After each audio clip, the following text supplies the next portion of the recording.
l'immobilier, de toute façon, est un secteur qui est toujours en demande. On a toujours besoin d'immobilier. Et puis, d'un autre côté, les paramètres ne sont pas si mauvais que ça. On parle aujourd'hui d'une crise de l'immobilier. On a eu une augmentation très forte des volumes de transactions, qui était due notamment au taux qui était très bas.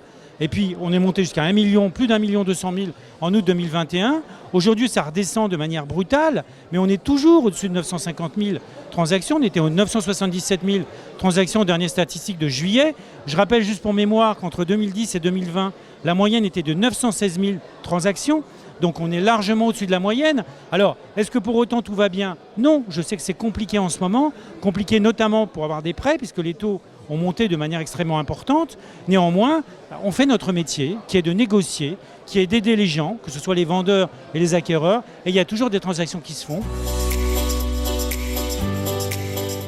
Pendant un temps, on avait littéralement des clients qui s'échouaient devant les agences, des acquéreurs qui réclamaient des biens immobiliers. Et en fait, ce qui nous manquait, c'était des biens à la vente. Aujourd'hui, c'est un petit peu différent parce qu'il y a moins d'acquéreurs. Ceci dit, ce qui fait toujours le succès d'un agent immobilier, c'est ses biens, les biens qu'il a à vendre. Un acquéreur ne cherche rien d'autre qu'un bien à vendre. Donc si vous avez le bon bien au bon prix, et pour ça, effectivement, il y a des techniques, il y a des manières de présenter le prix.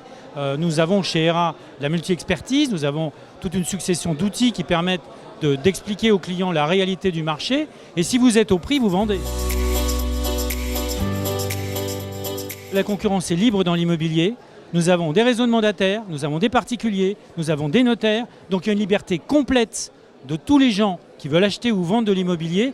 Donc on n'a pas compris le pourquoi de ce rapport, la nécessité de ce rapport, sauf à penser qu'il y avait quelque chose contre les métiers, contre la profession, mais on n'a vraiment pas compris les raisons de ce rapport. Et d'ailleurs, on ne comprend toujours pas. Après avoir épluché ce rapport, je ne comprends toujours pas parce qu'il est cousu de fil blanc.